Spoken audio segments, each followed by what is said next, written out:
Swastiastu, Namo Buddhaya. Salam kebajikan untuk kita semua, salam sehat dan salam keadilan. Perkenalkan kami selaku tim debat yang terdiri dari saya sendiri Belly Kristiana selaku pembicara pertama, Nadia Angeline selaku pembicara kedua, dan Bella Christine selaku pembicara ketiga. Izinkanlah kami membawakan perdebatan kami kali ini terkait mosi debat kali ini, yaitu implementasi KOR dalam sistem peradilan Indonesia. Hukum adalah untuk manusia, bukan manusia untuk hukum, yang bermakna bahwa perubahan dalam hukum, baik dalam segi aturan maupun penerapan itu adalah sebuah keniscayaan. Maka dari itu, hukum dapat memberikan perlindungan dan penegasan terhadap pemanfaatan teknologi termasuk dalam ranah peradilan. Untuk menjawab tantangan perkembangan zaman dalam dunia peradilan, diterbitkan dan diberlakukanlah mekanisme peradilan secara elektronik atau yang dikenal sebagai e-court. Tujuan dibentuknya aplikasi court adalah untuk penyederhanaan beracara di peradilan. Dewan juri yang terhormat, jika kita memaknai asas peradilan sederhana, cepat, dan biaya ringan, asas ini bertujuan untuk menjamin tujuan hukum, yakni keadilan, kemanfaatan, dan kepastian hukum. Penerapan e-court ini adalah wujud dari asas tersebut, sekaligus wujud dari Peraturan Mahkamah Agung Nomor 3 Tahun 2018 tentang administrasi perkara persidangan di pengadilan secara elektronik. Namun, terlepas dari dampak positif yang dapat diberikan dari sistem peradilan e-court, nyatanya juga menimbulkan permasalahan pada penerapan sistem itu sendiri. Sejak diselenggarakannya persidangan, baik perkara perdata maupun pidana secara elektronik, telah teridentifikasi beberapa hambatan, khususnya mengenai IT yang belum merata dan belum memadai di beberapa daerah Indonesia, sehingga berdampak pada proses pembuktian. Hal tersebut juga didukung oleh keadaan di mana beberapa aparat penegak hukum dan para pihak berperkara yang nyatanya belum mampu untuk menggunakan teknologi informasi secara maksimal. Dalam penerapannya, e-court membutuhkan pembahasan dan perencanaan yang terstruktur demi mempertimbangkan aspek filosofis, yuridis, dan historis serta keadaan di masyarakat. Dikarenakan sistem peradilan di Indonesia menjadi tonggak keberhasilan dalam sistem hukum di Indonesia. Oleh karena itu, untuk pembahasan lebih lanjut akan dielaborasi oleh pembicara kedua dan pembicara ketiga kami. Dewan juri yang terhormat, sekian yang dapat saya bawakan sebagai pembicara pertama. Terima kasih. Assalamualaikum warahmatullahi wabarakatuh. Shalom, Om Swastiastu, Namo Buddhaya, dan salam kebajikan. Perkenalkan, nama saya Nadia Angeline sebagai pembicara kedua. Dewan juri yang kami hormati, izinkanlah saya untuk memaparkan dari poin pro mengenai mosi yang berjudul implementasi e-court dalam sistem peradilan di Indonesia. Kami berada dalam tatanan pro bukanlah tanpa alasan, melainkan berdasarkan fakta bahwa peradilan Indonesia memiliki masalah, yaitu ketidaktepatan waktu persidangan serta kurang meratanya layanan informasi pengadilan. Berangkat dari masalah tersebut, kemudian Mahkamah Agung telah mengeluarkan aplikasi e-court yang bertujuan untuk melayani administrasi perkara secara elektronik, meliputi pendaftaran perkara, pembayaran atau panjar biaya, pemanggilan secara elektronik, dan persidangan secara online. Pemanfaatan teknologi informasi di peradilan pun tentunya akan menjawab persoalan utama yang selama ini dihadapi ketika berperkara di pengadilan, yaitu keterlambatan, keterjangkauan, dan integritas. Peluncuran aplikasi e-court ini kemudian pada awalnya didasarkan pada Peraturan Mahkamah Agung Republik Indonesia Nomor 3 Tahun 2018 tentang administrasi perkara di pengadilan secara elektronik. Namun, dalam perkembangannya kemudian e-court diatur dalam Peraturan Mahkamah Agung Republik Indonesia Nomor 1 Tahun 2019 tentang administrasi perkara dan persidangan di pengadilan secara elektronik. Peraturan tersebut tentunya merupakan suatu inovasi sekaligus komitmen bagi Mahkamah Agung untuk melaksanakan reformasi di dunia peradilan Indonesia yang mensinergikan peran teknologi informasi atau IT dalam hukum acara atau IT for Judiciary. Pencetusan e-court itu pun berangkat salah satunya dari pasal 2 ayat 4 Undang-Undang Nomor 48 Tahun 2009 tentang kekuasaan kehakiman yang menentukan bahwa peradilan dilakukan dengan sederhana, cepat, dan biaya ringan. Maka, perlu dilakukan suatu pembaruan administrasi dan persidangan guna mengatasi kendala dan hambatan dalam proses penyelenggaraan pengadilan. Tentunya penerapan e-court pun terbukti memenuhi dari asas peradilan sederhana, cepat, dan biaya ringan. Karena dengan adanya e-court sebagai layanan yang membantu masyarakat, akan memudahkan masyarakat dalam melakukan pendaftaran perkara sehingga tidak perlu melakukan antri. Biaya yang dikeluarkan pun semakin sedikit mengingat panggilan bukan dilakukan secara rilis atau manual, melainkan melalui e-summon. Bila diperlukan pun, pengadilan dapat dilakukan secara online. Tentunya, hal ini membuat beracara di pengadilan akan menjadi semakin efektif. Tentunya negara lain pun telah menerapkan terlebih dahulu sistem pengadilan elektronik. Seperti contohnya negara Malaysia yang sudah menerapkan sistem layanan peradilan berbasis elektronik yang bernama e-Syariah. Praktik peradilan di Malaysia pun tentunya lebih maju, yang mencakup aplikasi manajemen perkara, sistem manajemen pengacara syariah, pembayaran nafkah secara online, dan perhitungan pewarisan secara online. E-Syariah telah memberikan solusi dan tentunya membawa perubahan yang signifikan bagi peradilan di Malaysia. Pengimplementasian e-court di Indonesia pun sangat relevan dengan kondisi geografis Indonesia sebagai negara maritim yang memiliki isu utama yaitu access to justice. E-court akan menghubungkan 910 pengadilan di seluruh Indonesia sehingga jarak bukan lagi suatu hambatan untuk memberikan layanan pengadilan yang modern dan berkualitas. Dengan diterapkannya e-court tentunya akan membantu pada gugatan class action. Karena dalam peradilan konvensional, gugatan class action hanya dihadiri oleh perwakilan saja. Sementara dalam e-court, semua pihak yang beracara dapat hadir tanpa menimbulkan overcrowding.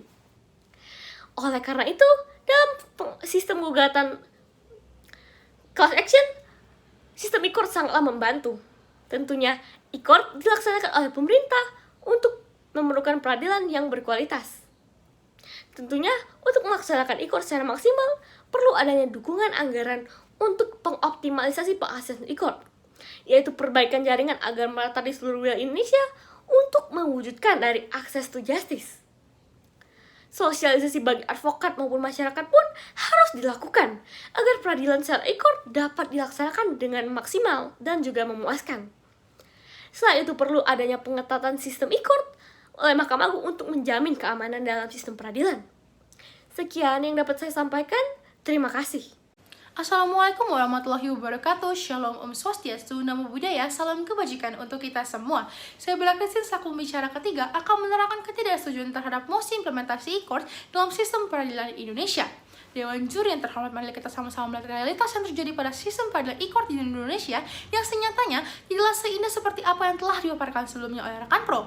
Hal dasar yang menjadi ketidaksetujuan terhadap mosi ini yaitu masih banyaknya pihak yang belum mampu menggunakan teknologi informasi serta ketersediaan jaringan internet di daerah tertentu yang belum memadai. Seperti kita ketahui bersama, negara Indonesia merupakan negara berkembang yang belum semaju negara-negara lain yang telah berhasil dalam menerapkan e-court. Terlebih, Indonesia juga merupakan negara maritim yang mana hal tersebut berdampak pada infrastruktur IT yang belum merata di tiap daerahnya. Berdasarkan laporan Speedtest Global Index per Januari 2021, kecepatan jaringan internet di negara Indonesia berada di posisi ke-121 dibandingkan negara-negara lain. Selain itu, berdasarkan pemaparan Adrianus Meliala, para penegak hukum di Indonesia juga masih banyak yang belum memiliki pengetahuan akan persidangan elektronik yang mana mengakibatkan banyak persidangan yang ditunda serta berbagai macam kendala teknis yang terjadi pada saat sidang elektronik berlangsung. Hal tersebut tentunya dalam menghambat kinerja sistem peradilan itu sendiri, terlebih peradilan merupakan hak seluruh warga negara Indonesia dan dalam penerapannya haruslah merata agar tidak terjadi kesenjangan keadilan sosial di Indonesia. Tak henti sampai situ saja, persidangan elektronik yang diatur dalam Perma 4 2020 untuk perkara pidana dan Pasal 4 Perma 1 2019 untuk perkara perdata menimbulkan kendala dalam hal pembuktian, yang mana pembuktian memiliki makna yang sangat penting bagi para pihak agar tercapainya kebenaran dan keadilan sejati. Dalam perkara pidana, persidangan elektronik, terdakwa, saksi maupun korban tidak berada dalam ruangan yang sama dengan hakim penasihat hukum dan jaksa, yang mana hal tersebut menyulitkan aparat untuk menggali fakta kepada terdakwa, saksi maupun korban melalui berbagai pertanyaan. Berdasarkan Pasal 5 ayat 1 huruf C, Undang-Undang Nomor 13 Tahun 2006 tentang Perlindungan Saksi dan Korban ditegaskan bahwa seorang saksi dan korban berhak memberikan keterangan tanpa tekanan. Tentu dengan tidak beradanya aparat penegak hukum dengan saksi maupun korban di dalam ruangan yang sama, hal tersebut akan berdampak pada kondisi psikologi saksi maupun korban yang mana tidak diketahui apakah mereka berada dalam pengaruh tekanan atau tidak, yang tentunya akan berpengaruh terhadap keterangan yang nantinya akan mereka sampaikan. Selanjutnya, berdasarkan pasal 153 ayat 3 KUHP menegaskan bahwa hakim ketua sidang membuka sidang dan menyatakan terbuka untuk umum kecuali dalam perkara kesusilaan atau terdakwanya anak-anak. Dewan juri yang terhormat, timbul kekhawatiran apakah dengan diberlakukannya persidangan secara elektronik yang merupakan salah satu bagian dari e-court dapat menjamin tertutupnya persidangan untuk perkara tertentu. Apakah rekan pro dapat menjamin bahwa tidak ada seorang pun yang merekam persidangan tertutup tersebut? Selain itu, dalam halnya persidangan konvensional perkara perdata, majelis hakim memberikan kesempatan seluas-luasnya bagi para pihak untuk mengajukan bukti tambahan. Akan tetapi, dalam Perma 1 2019 tidak terdapat aturan bagaimana cara mengajukan bukti tambahan dalam persidangan elektronik. Dalam pasal 1888 KUH Perdata menyebutkan bahwa kekuatan pembuktian suatu bukti tulisan adalah pada akta aslinya. Dewan juri yang terhormat, dari hal tersebut muncullah kembali pertanyaan bagaimana hakim akan memeriksa dan memverifikasi keaslian daripada suatu surat yang dijadikan alat bukti tersebut. Oleh sebab itu, implementasi e-court dalam sistem peradilan Indonesia nyatanya juga tidaklah sesuai dengan hukum acara yang berlaku. Dewan juri yang terhormat, jika rekan pro dari tadi mengagung-agungkan dengan diterapkannya e-court dalam sistem peradilan di Indonesia akan menciptakan sistem peradilan yang cepat, sederhana, dan biaya ringan, nyatanya implementasi tersebut bertolak belakang dengan kenyataan yang terjadi. Banyak dari para pihak beracara mengeluhkan dalam pengajuan perkara maupun pengajuan bukti secara online menjadi sangat lama dibandingkan secara langsung karena sistem e-court yang tidak memadai.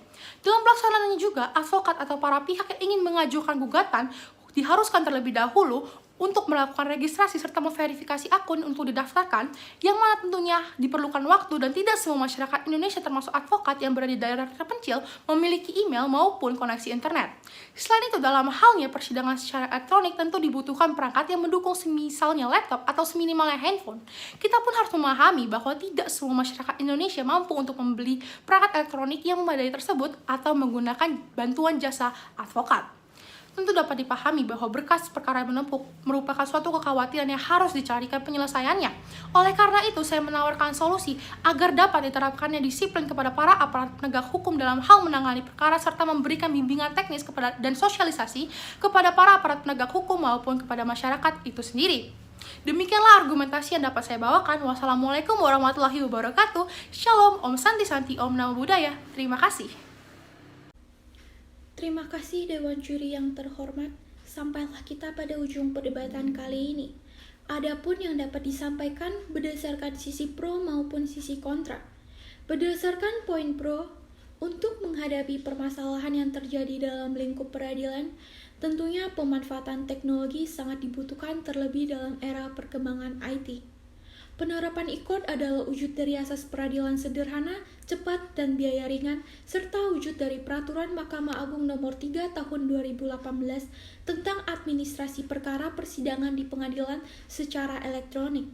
Ditambah lagi dengan Indonesia yang merupakan negara maritim, sehingga penerapan e-court sangat dibutuhkan. Tetapi dalam penerapannya dibutuhkan adanya dukungan anggaran untuk optimalisasi pengaksesan e-court, yaitu perbaikan jaringan agar merata di seluruh wilayah Indonesia untuk mewujudkan access of justice.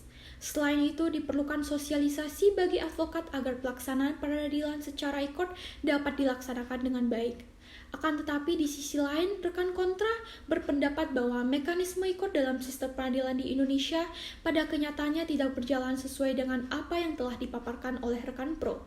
Beberapa permasalahan dan tantangan yang dihadapi seperti perkembangan IT yang belum merata dan belum memadai di beberapa daerah Indonesia sehingga berdampak pada proses pembuktian. Selain itu, implementasi e-court tidak sesuai dengan asas cepat, sederhana, dan biaya ringan. Adapun solusi yang ditawarkan oleh rekan kontra yaitu diterapkan disiplin kepada para aparat penegak hukum dan pemerintah harus memberikan dukungan bimbingan teknologi sehingga ada pemahaman bagi masyarakat dan juga para penegak hukum. Dewan Juri yang terhormat, sekian yang dapat saya bawakan. Terima kasih.